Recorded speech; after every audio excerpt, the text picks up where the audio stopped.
E aí galera, vocês estão bom? Eu tô bem, espero que vocês também. Para quem não me conhece ainda, eu sou o professor Matheus Rocha e hoje teremos uma aula completa sobre projeções cartográficas. Ai, que loucura!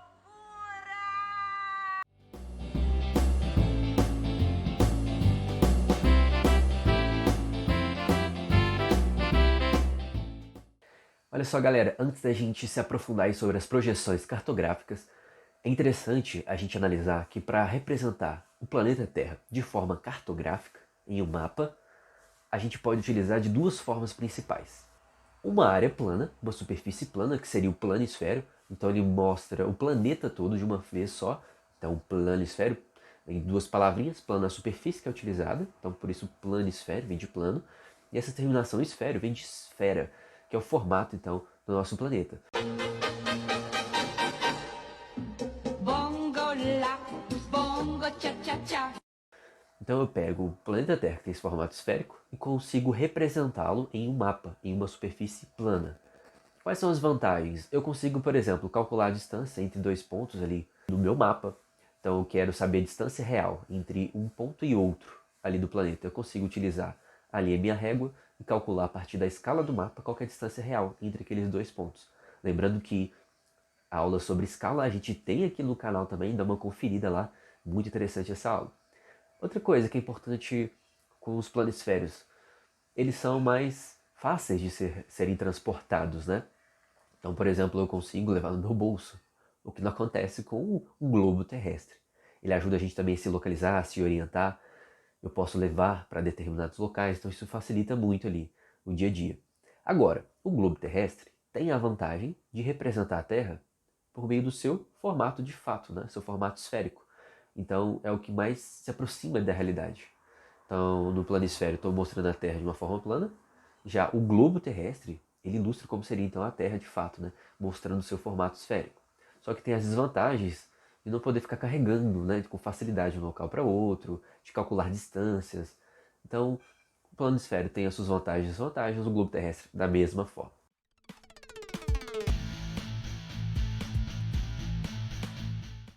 A gente vai pegar uma charge da Mafalda que vai ser bem interessante para a gente depois dar uma olhada com calma sobre as projeções cartográficas. Porque ela traz uma crítica bem legal. Ela está lá conversando com a sua amiga, e aí a sua amiga está pendurando na parede um quadro que tem um mapa, tem um planisfério. E a Mafalda logo questiona, olha, você está colocando ao contrário, de cabeça para baixo, né, que ela estava querendo dizer. Aí a sua amiga responde assim, ao contrário do quê? De quê? O planeta Terra está no espaço, não teria um acima, um abaixo, uma parte de cima, uma parte de baixo do planeta, né? Um teto ou um chão do planeta. E faz muito sentido isso, né? Porque quem a gente pensa que é, não é. E quem a gente pensa que não é, é. Quem a gente pensa que tem, não tem. Quem a gente pensa que não tem, tem. Tá bom. O planeta Terra tem esse formato esférico, então é como se fosse uma bola. Então imagina uma bola de futebol. Você não vai conseguir identificar qual é a parte de cima, a parte de baixo da bola. Isso não existe, né? Então o planeta Terra é a mesma coisa. É claro, a gente está acostumado a ver em mapas, né, a representação dos continentes de uma forma, né? A Europa em cima, né, entre aspas, a América do Sul é embaixo também, entre aspas, né? Mas é só uma forma de representar o planeta, não tem um certo ou um errado. Então é isso que está sendo questionado na charge, que é legal a gente pensar, né? São convenções, são padrões que são colocados e a gente acaba se acostumando com eles. Quando vê algo diferente, acha que está errado, né? Mas não é assim que acontece, beleza? Bom, e vocês estão vendo que eu coloquei para vocês, né? Uma imagem de como seria então o planeta representado de uma forma que a gente não está tão acostumado, né? Vocês estão vendo ali, entre aspas, de cabeça para baixo, né? Como que a amiga da Mafalda estava representando ali no mapa, colocando o quadro. Na verdade, é só a América do Sul de um jeito que a gente não está acostumado, né? Tiver a pontinha ali da América do Sul virada, então como se, né, de acordo com o que a gente está acostumado, ela tivesse de cabeça para baixo. Tá errado isso? Tá certo? Não tem o errado ou certo, igual eu tô falando para vocês. São formas diferentes a gente representar o planeta. Como é uma bola de futebol, né, eu posso representá-la assim, virada para lá, para cá. Então não importa, né? A questão é a gente pensar que são jeitos diferentes, maneiras diferentes de representar o planeta. Por que eu estou acostumado a ver, então, em mapas aqui no Brasil, os continentes em um posicionamento específico, porque são convenções, formas produzidos. Porque por trás da produção dos mapas a gente tem a questão da ideologia, ou seja, conjunto de ideias que foram muito importantes para que o cartógrafo, o autor daquele mapa, ele representasse os países daquela forma. Então foi um conjunto de ideias muito importante, definidor, para que a gente pudesse ter aquele mapa naquela disposição dos países. Então o mapa ele possui uma ideologia, porque eu posso representar os países de formas muito diferentes. Se eu representei daquele jeito, é porque por trás da minha decisão tinha um conjunto de ideias centrais que decidiram com que eu fizesse o mapa daquela forma. Tranquilo? Entenderam então a ideia? Produção dos mapas tem a ver com uma ideologia. Ideologia, eu quero uma pra viver. Ideologia, eu quero uma pra viver. Um conjunto de ideias está por trás ali da produção, da confecção daquele mapa. Partindo desse entendimento, trouxe um outro exemplo legal, que é um mapa muito utilizado em atlas do Japão. Olá, estamos de volta. E o nosso tema de hoje, né? Arigato! Egito, viu, gente? O nosso tema de hoje é sobre Egito. Nós vamos... Oh, meu Deus, é mesmo. Em atlas escolares. Vocês estão vendo então que destacado ali no centro do mapa eu tenho o Japão. Muito diferente da forma que a gente está acostumado a ver, né, em mapas aqui no Brasil. O Japão na parte da direita, né, entre aspas, na parte leste, então mais para o lado. E no centro a gente está acostumado a ver que nos mapas do Brasil tem a Europa, ali na parte de cima. Mas como eu comentei com vocês, que os mapas eles são representações a partir de ideologias, então são escolhas que são feitas, eu posso então escolher representar o mundo desse jeito, não está errado. É só uma forma diferente que a gente está acostumado, colocou ali o Japão no meio. E aí vocês percebem então que a Europa não está mais no centro desse mapa, né? Está mais à esquerda, a oeste, né? Para o lado. Então uma forma diferente, não está certo e errado, são perspectivas que a gente tem. Parou? Vocês que estão acompanhando aí a nossa aula, espero que estejam gostando. Por favor, então não esqueçam de deixar um like, de se inscrever no canal, de recomendar o vídeo para quem vocês acham que ele será importante para a gente continuar com o nosso projeto, beleza? Muito obrigado e a gente volta para a aula então. Para a gente entender as projeções cartográficas, vocês precisam ter em mente a seguinte coisa. A gente está tentando representar o planeta, que é esférico, tem 3 dimensões, em uma superfície que é plana e que tem 2 dimensões. Então, para eu pegar algo que é esférico e colocar, representar em uma área que é plana, é impossível que não haja algum tipo de distorção da realidade, de deformação. Matematicamente é impossível. Então a primeira coisa que vocês têm que ter em mente, para a gente representar o planeta em uma área plana, vai ter distorções, vai ter diferenças da realidade, não vai existir um tipo de projeção que é 100%, que é perfeita, totalmente fidedigna. Agora, então, as projeções cartográficas seriam as técnicas que a gente usa para projetar o planeta em uma área que é plana. Dependendo da projeção que eu escolher, alguma coisa vai ser mais próximo da realidade e uma outra coisa vai ser muito mais distante. Então, dependendo do tipo de projeção que eu escolher, a área, o tamanho dos países vai ser muito próximo da realidade. Mas a forma pode ser diferente, o contorno deles. Ou vice-versa, eu posso escolher uma projeção cartográfica que vai privilegiar o contorno, o formato dos continentes, enquanto que o tamanho deles vai ficar um pouco mais distante da realidade. Então depende do tipo de projeção que eu vou escolher. Mas o primeiro entendimento é esse. Para a gente fazer uma projeção cartográfica, vai ter algum tipo de deformação, de distorção da realidade. É impossível, matematicamente falando, reproduzir um mapa, uma projeção cartográfica, sem que haja uma deformação, beleza?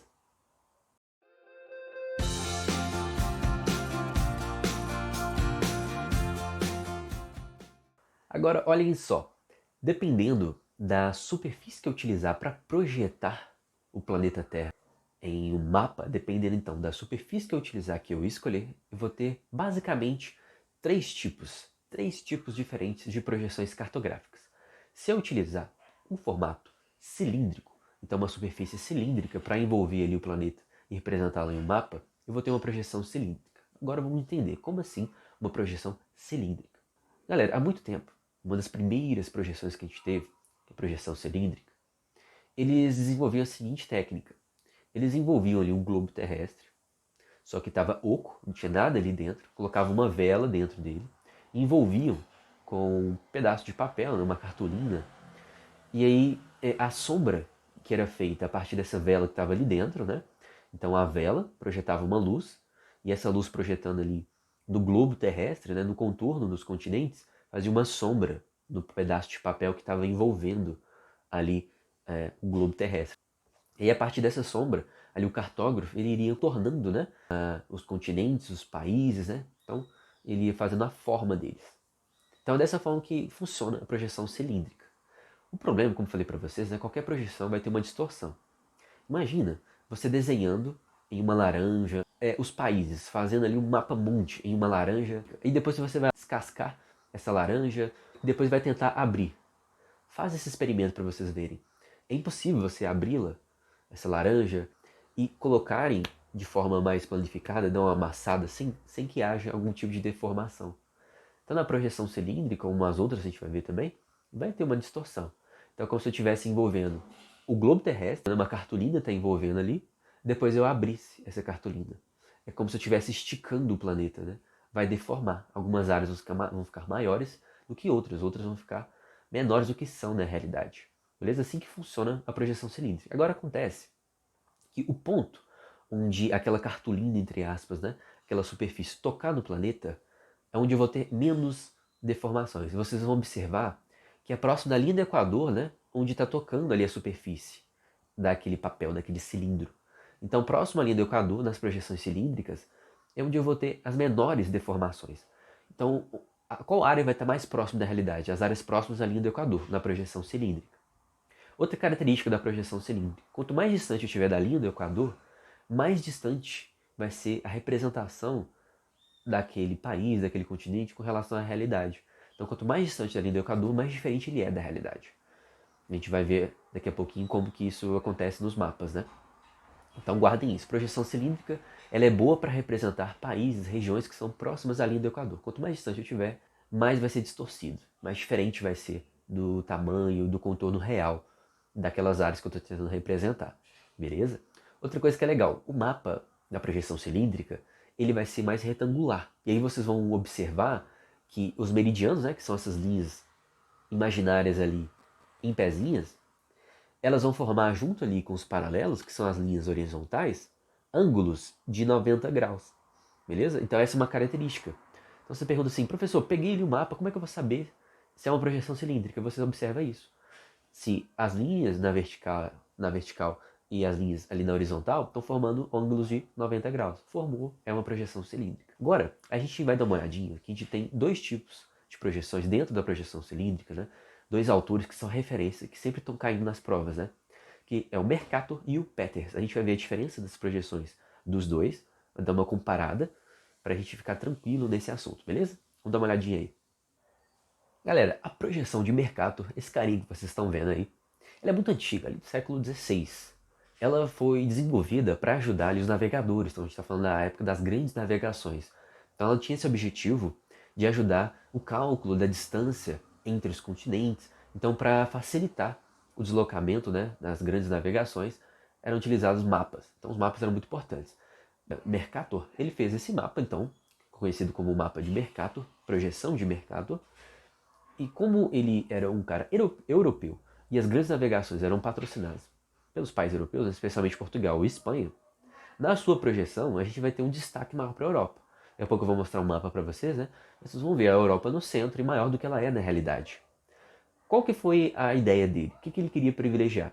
Como eram grandes navegações, era muito importante para os navegadores saber o contorno exato dos continentes, dos países, ele fez um tipo de projeção que a gente fala que é uma projeção conforme. O que é uma projeção conforme? Olha o nome. Você lembra em forma, né? Então a forma dos continentes, dos países, é muito próximo da realidade. Porém, o tamanho das áreas, dos continentes, dos países, é muito diferente da realidade. Porque lembra, se eu fizer uma projeção, alguma coisa vai ficar melhor do que a outra, né? Eu vou dar privilégio a alguma coisa.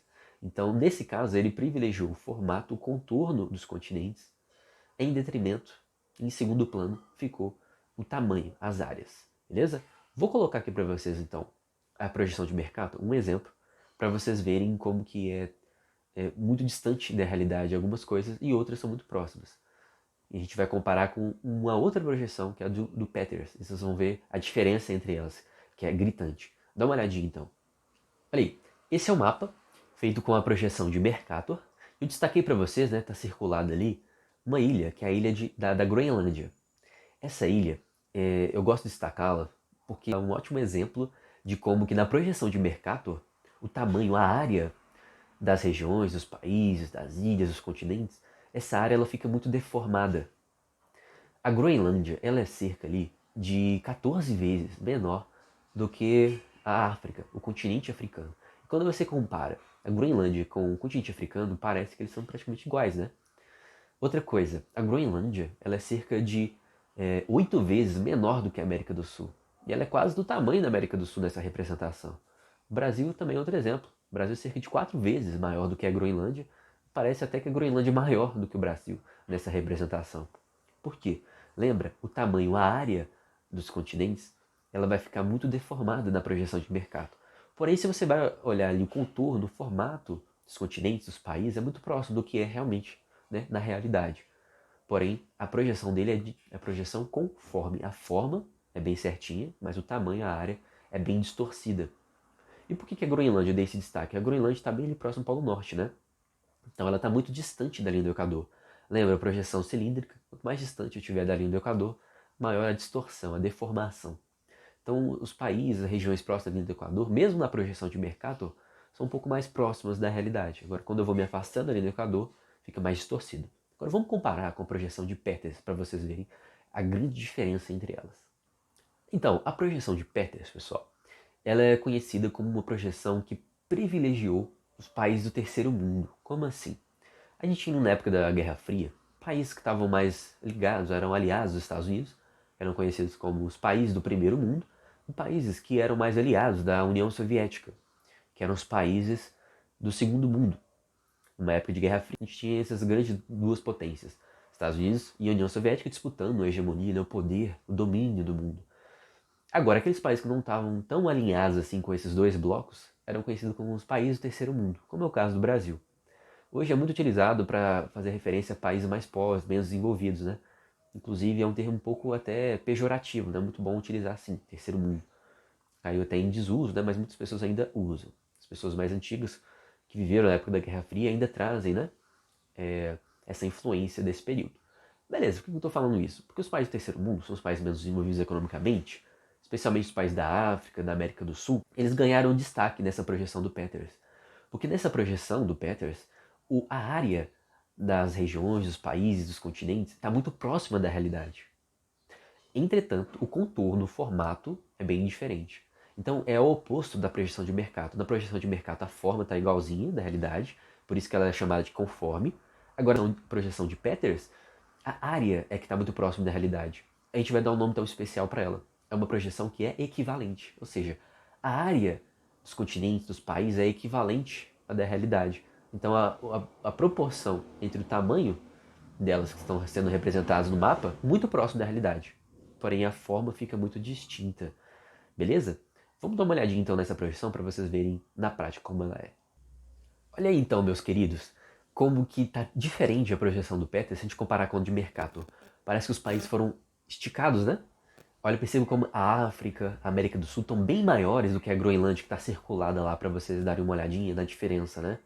Então, olha só, a Groenlândia agora sim, né, a proporção, o tamanho dela com relação à América do Sul e África está mais próximo da realidade. Porque a projeção de Peters, também vocês podem ouvir Peters, né? Mas é mais conhecido Peters. Nessa projeção, então, a área é privilegiada. Então, realmente, a África é tão maior assim do que a Groenlândia, do que a própria Europa, né? Beleza? Mas cuidado, a forma, o contorno desses países é muito distante da realidade. Então vocês estão vendo que é impossível ter uma projeção que de fato ela consiga ser perfeita. Alguma coisa vai estar distorcida. No caso aí do Peters, é a forma dos continentes, mas a área está muito próxima. Por isso que a gente vai falar que é uma área que é uma projeção equivalente. Outra coisa que é legal, cuidado, que essa projeção ela não rompeu totalmente com a visão eurocêntrica, não. Porque a Europa, mesmo ela estando menor do que a projeção do Mercator, né? E realmente próximo da realidade, ela é tão pequena assim quanto a África, quase do tamanho do Brasil, a Europa, ela continua no topo e na parte central do mapa. Então ainda é uma visão um pouco eurocêntrica.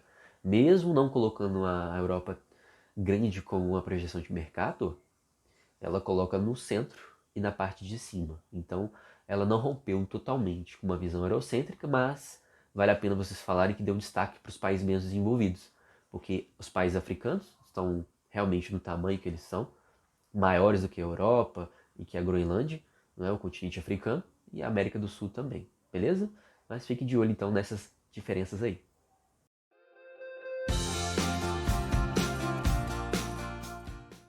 Falei para vocês também, né, que a gente tem 3 tipos de projeções cartográficas. Vimos uma, que é a projeção cilíndrica, então eu uso a superfície de um cilindro para envolver o planeta Terra, e tem 2 autores principais, o Mercator e o Peters. E a gente viu a diferença entre eles. Mercator, projeção conforme, e o Peters, a projeção equivalente. Nós temos também uma projeção que a gente chama de cônica. Se lá na projeção cilíndrica eu usei um formato cilíndrico para envolver o planeta, dessa vez eu vou usar uma figura geométrica que é um cone. Então, como se fosse aquele chapeuzinho que era utilizado, né, principalmente os professores mais antigos, que queriam punir os alunos, colocavam no cantinho da sala, colocavam aquele chapeuzinho, né, para uma forma de humilhação. Também um formato, aquele chapeuzinho de aniversário, né? Então você envolve a Terra nesse cone. Acontece é que eu consigo apenas representar um hemisfério por vez ali do planeta.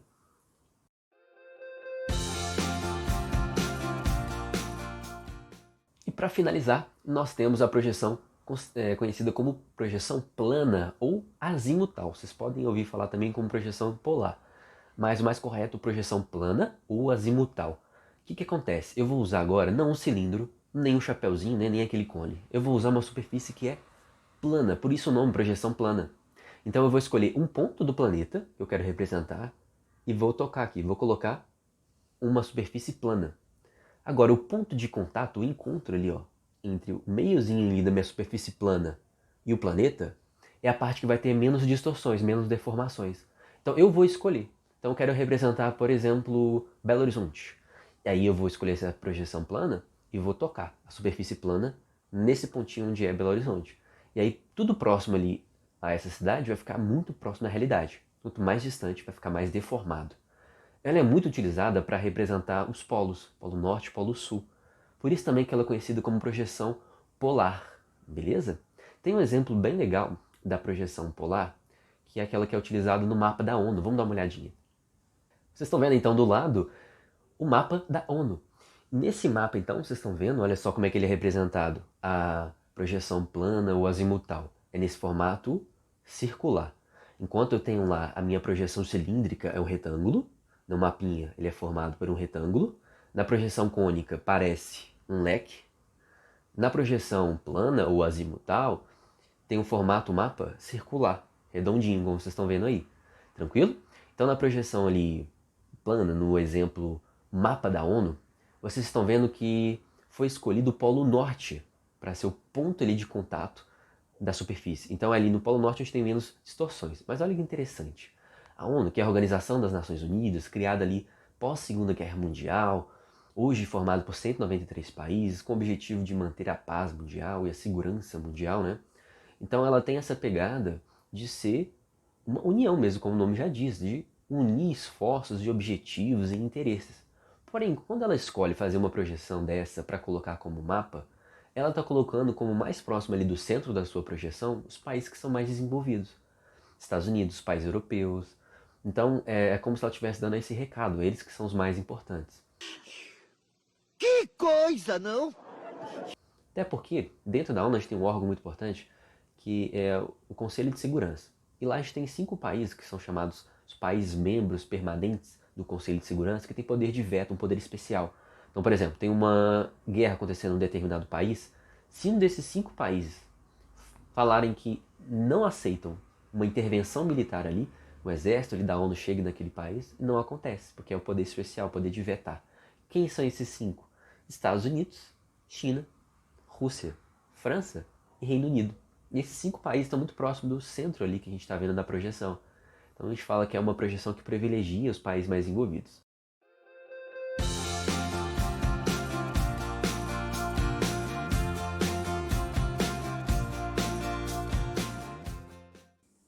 Valeu, galera. Obrigado por terem ficado aí até o final do vídeo.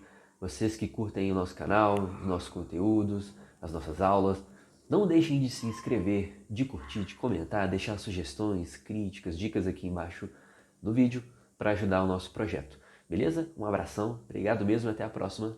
Saudações geográficas.